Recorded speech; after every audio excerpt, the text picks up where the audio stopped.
Assalamualaikum warahmatullahi wabarakatuh. Waalaikumsalam Waalaikumsalam warahmatullahi wabarakatuh. Selamat sore, Kak Prima dan teman-teman. Kami dari kelompok 2 yang beranggotakan 10 orang, yaitu Miftah, Rastara, Oktarlia, Miratus Solihah, Maula, Vivi, Laila, Yohan Indah, Aina Erpi, dan Aksalia akan memaparkan materi mengenai kepemimpinan. Langsung saja, yang pertama saya akan menjelaskan mengenai pengertian kepemimpinan.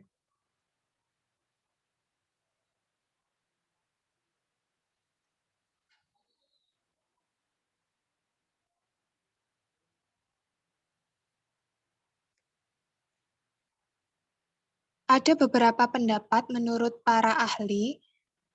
Yang pertama yaitu dari Robbins dan Judge, yang mengartikan bahwa kepemimpinan adalah kemampuan mempengaruhi suatu kelompok menuju pencapaian sebuah visi atau serangkaian tujuan.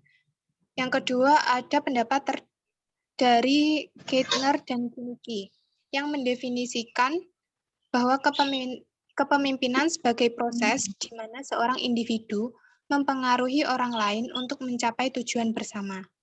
Selain itu, masih banyak pendapat-pendapat lainnya, seperti yang ada di buku. Dari penjelasan tersebut, dapat disimpulkan bahwa kepemimpinan pada hakikatnya yaitu kemampuan individu dengan menggunakan kekuasaannya, melakukan proses mempengaruhi, memotivasi, dan mendukung usaha yang memungkinkan orang lain memberikan kontribusi pada pencapaian tujuan organisasi. Dalam pembicaraan sehari-hari, istilah leader menuju pada pemimpin dan manajer, namun tanpa disadari bahwa keduanya tidak identik serta memiliki peran masing-masing. Peran pemimpin yaitu mempengaruhi orang lain untuk secara sukarela mencapai sasaran yang telah ditetapkan, menciptakan visi dan menginspirasi orang lain untuk mencapai visi tersebut, dan memperluas diri mereka di luar kapabilitas normalnya atau kemampuan normalnya. Yang kedua yaitu peran manajer. Antara lain merencanakan aktivitas, mengorganisir struktur yang sesuai, dan mengontrol sumber daya. Maka dari itu, suatu organisasi perlu adanya kepemimpinan dan manajemen yang kuat untuk mendapatkan efektivitas secara optimal.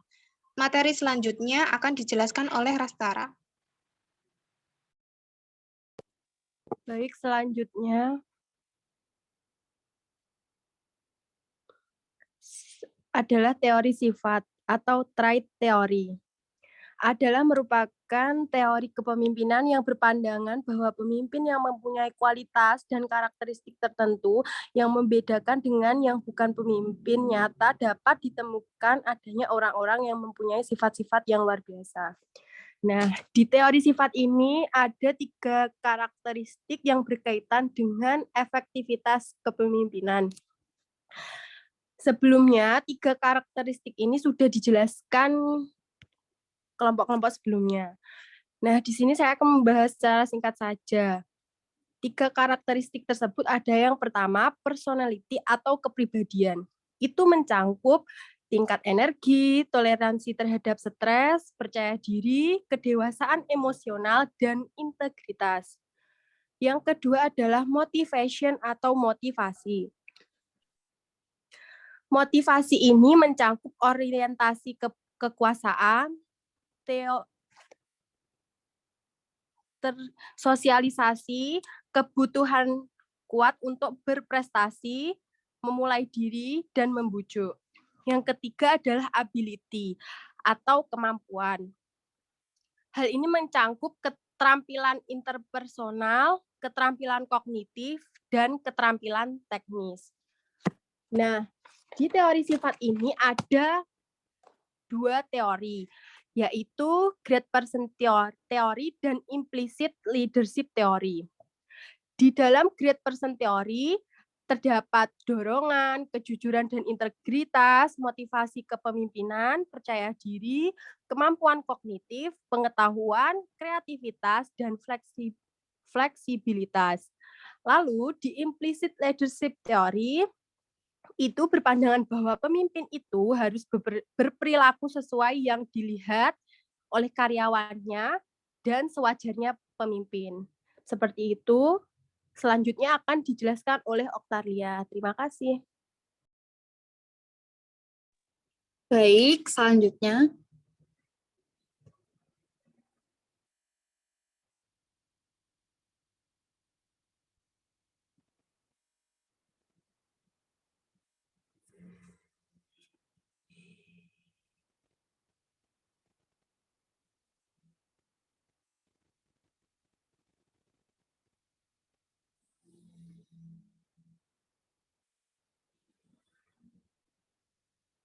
Baik, selanjutnya yaitu ada teori perilaku.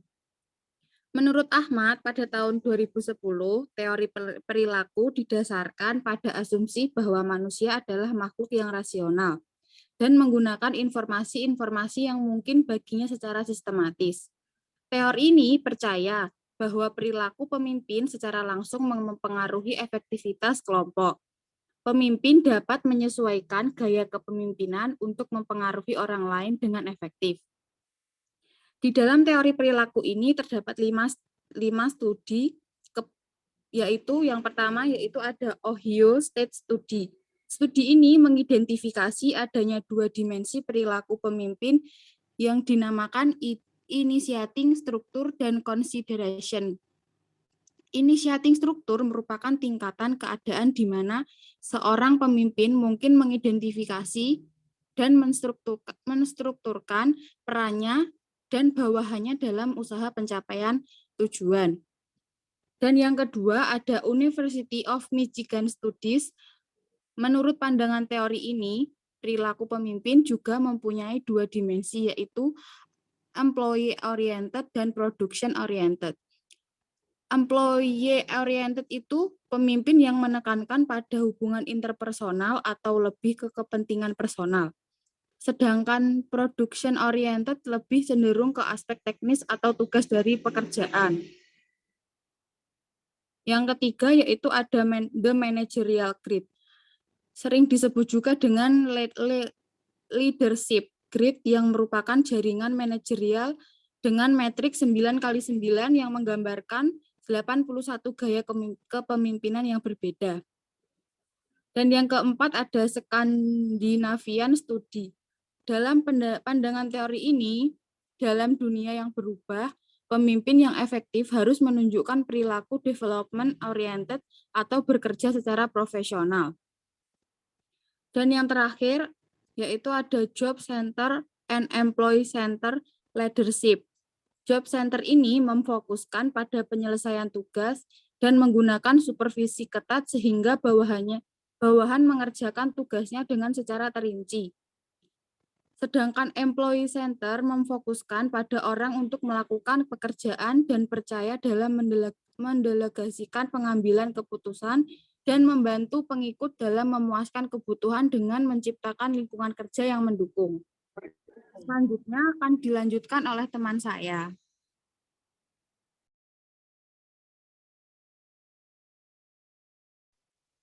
Materi yang selanjutnya yaitu tentang teori kontingensi. Pada teori ini ada 5 poin. Poin yang pertama itu Federal Model atau Contingency Leadership Model. Friedel berkeyakinan bahwa pemimpin mempunyai satu gaya kepemimpinan yang dominan dan alamiah. Gaya kepemimpinan dinyatakan sebagai task motivate atau relation motivate. Kemudian kontrol terhadap situasi itu merupakan kontinum dari rendah sampai ke tinggi. Kontrol situasi dibedakan menjadi 3 dimensi. Yang pertama leader-member relation, yang kedua task structure, dan yang ketiga position power. Kemudian poin yang kedua ada Hearsay and Blanchard situational theory. Situational leadership model ini menekankan pada hubungan antara pengikut atau followers-nya dan tingkat kedewasaannya atau level of maturity. Gaya kepemimpinan yang dipergunakan bergantung pada tingkat kesiapan atau readiness pengikut. Readiness merupakan kemampuan atau keinginan orang atau pengikut untuk mengambil tanggung jawab atau untuk mengarahkan perilaku mereka sendiri. Leadership behavior itu ada 4 gaya kepemimpinan. Yang pertama, telling, merupakan definisi peran yang diperlukan untuk melakukan pekerjaan dan memberitahu pengikut apa yang dan di mana dan kapan melakukan tugasnya. Kemudian yang kedua ada selling, yaitu pemimpin menyediakan bagi pengikut dengan instruksi yang terstruktur tetapi juga suportif. Yang ketiga ada partisipan atau pemimpin dan pengikut berbagi dalam keputusan tentang bagaimana cara terbaik menyelesaikan pekerjaan yang berkualitas tinggi. Dan yang keempat ada delegating. Pemimpin memberikan arahan sedikit spesifik atau dukungan personal pada pengikutnya. Yang kedua ada situational factor. Gaya kepemimpinan ini perlu disesuaikan dengan kesiapan pengikut. Apabila tingkat kesiapan pengikut rendah dalam kemampuan dan keinginannya, maka diperlukan pemimpin yang bersifat telling. Yang selanjutnya akan dilanjutkan oleh Maula. Selanjutnya yaitu leader-member exchange theory. Kebanyakan model kepemimpinan mengasumsi bahwa pemimpin memperlakukan semua pekerja kurang lebih dengan cara yang sama. Model leader-member exchange didasarkan pada asumsi bahwa pemimpin mengembangkan hubungan yang unik satu persatu dengan masing-masing bawahan langsung. Hubungan semacam ini oleh para ahli perilaku dinamakan vertical diad. Sebagai akibatnya berkembang 2 tipe leader-member relationship, yaitu yang pertama in-group exchange, yang kedua yaitu out-group exchange. Kemudian path goal theory. Path goal theory didasarkan pada gagasan ekspektansi theory of motivation. Dengan meningkatkan usaha akan meningkatkan kinerja dan harapan akan hasil meningkat. Perilaku memimpin diperkirakan bersifat motivasional apabila menurunkan hambatan yang mencampuri pencapaian tujuan, memberikan bimbingan dan dukungan yang diperlukan pekerja, dan mengikat reward pada pencapaian tujuan. Path goal theory mempunyai 2 kelompok variabel kontingensi, yaitu employee characteristic dan environmental factor. Employee characteristic adalah locus of control, task ability, need for achievement, experience, dan need for clarity. Sedangkan environmental factor terdiri dari task struktur atau independent versus interdependent task, dan work group dynamic. Yang terakhir adalah leader participation model. Teori kepemimpinan ini memberikan serangkaian aturan untuk mempertimbangkan bentuk dan jumlah pengambilan keputusan partisipatif dalam situasi yang berbeda. Untuk selanjutnya akan dijelaskan oleh teman saya.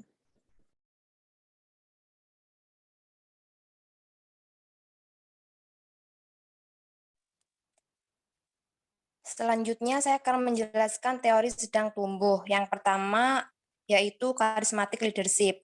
Charismatic leadership adalah kemampuan mempengaruhi pengikut didasarkan pada bakat supernatural dan kekuasaan atraktif. Pemimpin karismatik mempunyai kualitas bakat luar biasa, karisma yang memungkinkan mereka memotivasi pengikut untuk mencapai kinerja luar biasa. Atas dasar perhatiannya, pada masa depan, pemimpin karismatik dapat diklasifikasi dalam 2 tipe, yaitu yang pertama ada visionary charismatic leader, yaitu memfokus pada jangka panjang, kedua crisis-based charismatic leader, yaitu memfokus pada jangka pendek. Karakteristik utama charismatic leader menurut Conger dan Kunungo adalah sebagai berikut. Yang pertama, vision and articulation, yaitu mempunyai visi yang dinyatakan sebagai tujuan yang ideal yang memproses masa depan lebih baik daripada status quo dan dapat mengklarifikasi pentingnya visi dalam terminologi yang dapat dipahami oleh orang lain. Yang kedua, personal risk, ingin mengambil risiko personal tinggi, menderita biaya tinggi, dan terikat dalam pengorbanan diri untuk mencapai visi. Yang ketiga ada environmental sensitivity, yaitu dapat membuat pengukuran realistik atas hambatan lingkungan dan sumber daya yang diperlukan untuk melakukan perubahan. Yang keempat ada sensitivity to followers need, yaitu pengertian terhadap kemampuan dan tanggapan orang lain terhadap kebutuhan dan perasaan. Dan yang terakhir ada unconventional behavior, yaitu terikat dalam perilaku yang dirasakan sebagai baru dan berlawanan terhadap normal. Yang kedua ada transaksional leadership. Transaksional leadership adalah kepemimpinan yang membantu organisasi mencapai sasaran sekarang dengan lebih efisien, seperti dengan menghubungkan kinerja pekerjaan pada penilaian reward dan memastikan bahwa pekerja mempunyai sumber daya yang diperlukan untuk menyelesaikan pekerjaan. Dalam transaksional leadership, pemimpin mengidentifikasi apa yang diinginkan atau lebih disukai pengikut dan membantu mereka mencapai tingkat kinerja yang menghasilkan reward yang memuaskan mereka. Transaksional leader menurut Bass mempunyai karakteristik sebagai berikut. Yang pertama ada contingent reward, yaitu kontrak atas pertukaran reward atau usaha, menjanjikan reward atas kinerja baik, mengenal penyelesaian. Yang kedua manajemen by exception atau aktif, mengamati dan mencari deviasi dan aturan dan standar, melakukan tindakan korektif. Yang ketiga manajemen by exception, pasif, campur tangan hanya dilakukan apabila standar tidak dicapai. Dan yang terakhir ada laissez-faire, melepaskan tanggung jawab, menghindari membuat keputusan. Selanjutnya akan dijelaskan oleh Laila.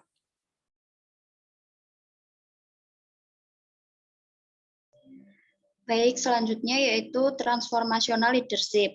Transformational leadership adalah perspektif kepemimpinan yang menjelaskan bagaimana pemimpin mengubah tim atau organisasi dengan menciptakan, mengomunikasikan, dan membuat model visi untuk organisasi atau unit kerja dan memberi inspirasi pekerja untuk berusaha mencapai visi tersebut.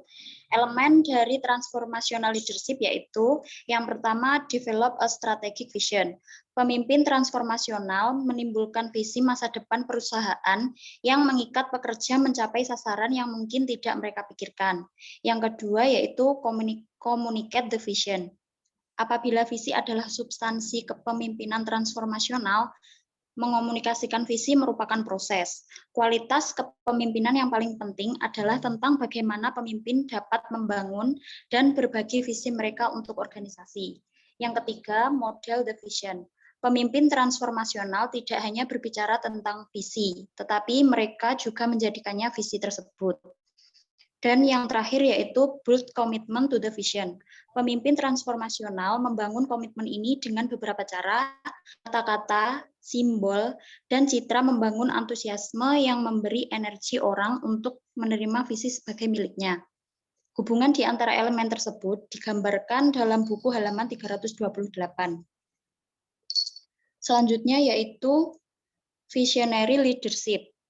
Kepemimpinan visioner adalah kemampuan untuk menciptakan dan artikulasi visi masa depan yang realistik, kredibel, atraktif untuk organisasi atau unit organisasional yang tumbuh dan menjadi lebih baik daripada sekarang. Ada 3 kualitas yang harus dimiliki pemimpin visioner, yaitu yang pertama, kemampuan untuk menjelaskan visi kepada lainnya. Pemimpin perlu membuat visi jelas dalam bentuk tindakan yang diperlukan dan maksud melalui komunikasi lisan dan tertulis secara jelas. Yang kedua, dapat menyatakan visi tidak hanya secara verbal, tetapi melalui perilaku pemimpin.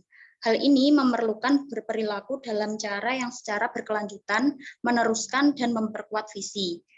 Dan yang ketiga, yaitu dapat memperluas visi pada konteks kepemimpinan berbeda. Ini merupakan kemampuan mengurut aktivitas sehingga visi dapat diaplikasikan dalam sebagai situasi. Dan yang selanjutnya yaitu attribution theory of leadership.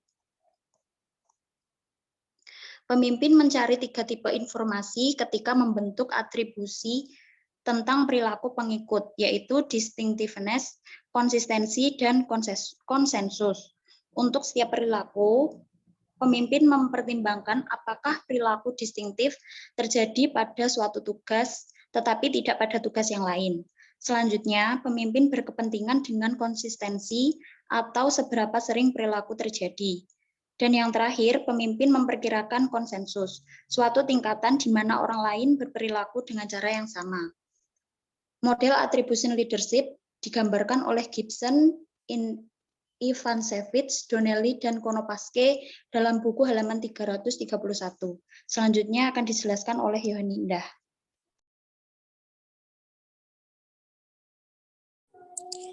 Baik, selanjutnya adalah isu dalam kepemimpinan. Isu dalam kepemimpinan ada dua, yaitu share leadership dan servant leadership. Share leadership merupakan proses mempengaruhi secara dinamis, interaktif di antara individu dalam kelompok untuk mana sasarannya adalah untuk saling memimpin untuk pencapaian tujuan kelompok dan atau organisasi. Proses mempengaruhi sering menyangkut rekan kerja dan pada waktunya yang lain menyangkut pengaruh hierarkis ke atas atau ke bawah. Lawler dan Worley mengemukakan ada 3 keuntungan share leadership, yaitu share leadership dapat secara efektif menggantikan hierarki.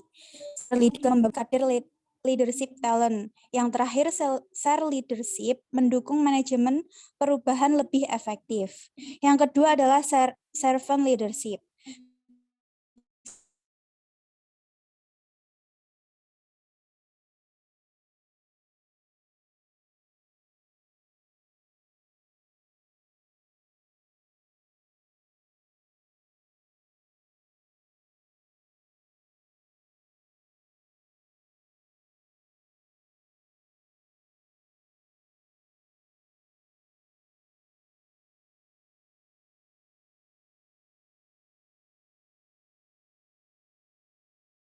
Kebutuhan dan harapan kelompok. Empati. Servant leadership merupakan pemberikan empati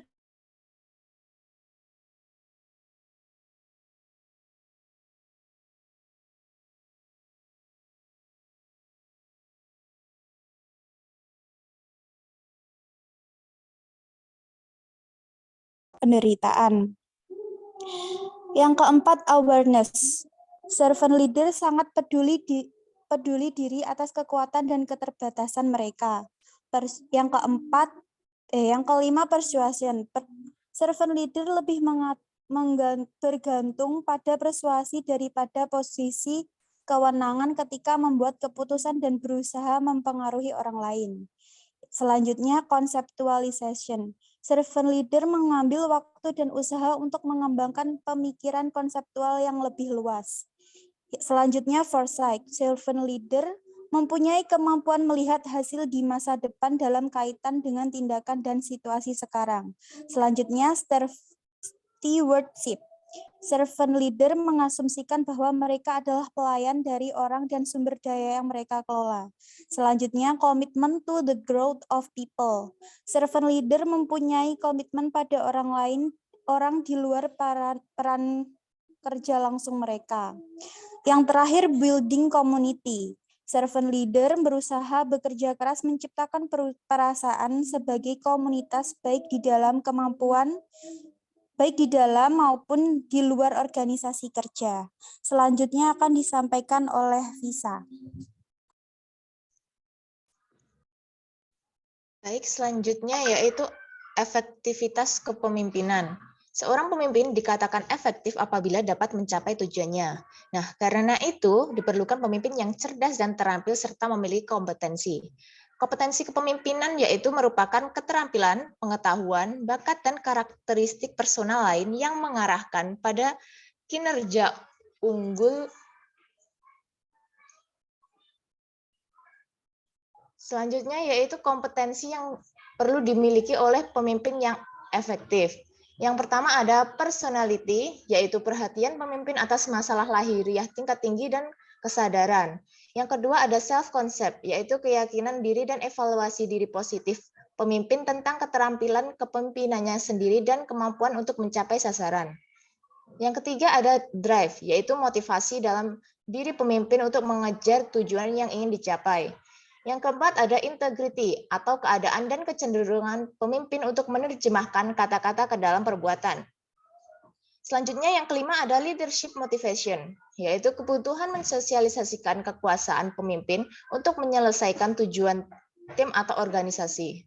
Yang keenam ada knowledge of the business, tacit dan explicit knowledge pemimpin tentang lingkungan perusahaan yang memungkinkan pemimpin membuat keputusan intuitif.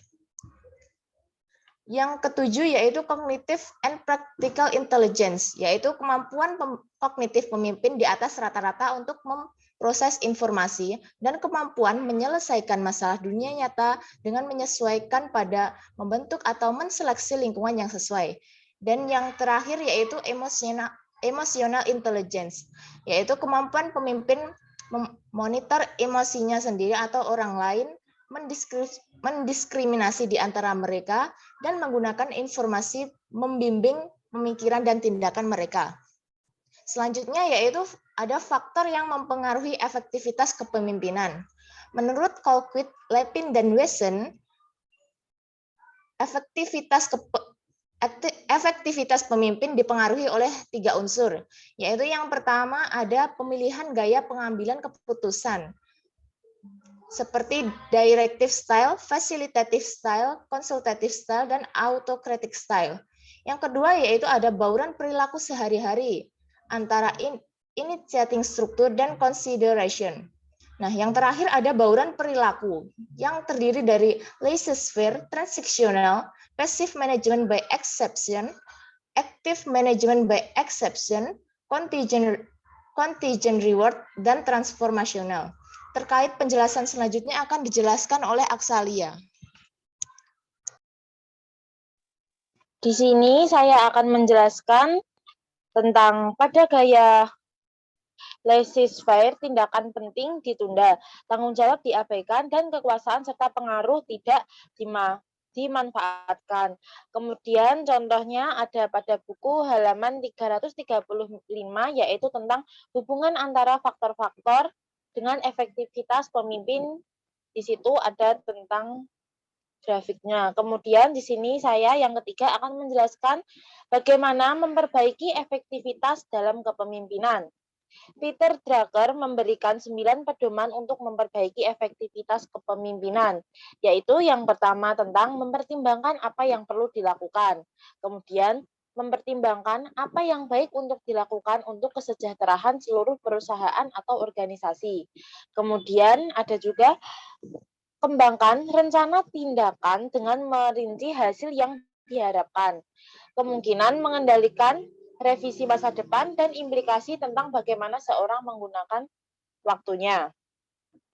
Kemudian ada tentang mengambil tanggung jawab atas keputusan. Kemudian mengambil tanggung jawab untuk mengkomunikasikan rencana tindak dan memberi orang informasi yang mereka perlukan untuk menjalankan pekerjaan. Lalu, memfokuskan pada peluang daripada masalah. Jangan menaruh masalah di bawah karpet dan memperlakukan perubahan sebagai peluang daripada sebagai tantangan. Kemudian, menjalankan pertemuan yang produktif. Tipe pertemuan yang berbeda memerlukan bentuk persiapan berbeda dan hasil yang berbeda. Persiapkan dengan sesuai kebutuhan. Jadi, kita harus mempersiapkan sebaik mungkin sesuai dengan kebutuhan agar tercapainya tujuan. Lalu, berpikir dan katakan kami daripada saya. Pertimbangkan keperluan dan peluang organisasi sebelum berpikir peluang dan kebutuhan sendiri. Lalu, dengarkan dulu, baru berbicara kemudian. Sekian presentasi dan penjelasan dari kelompok kami. Jika ada kurang lebihnya, mohon dimaafkan. Wassalamualaikum warahmatullahi wabarakatuh. Jika ada yang bertanya, bisa di grup WA.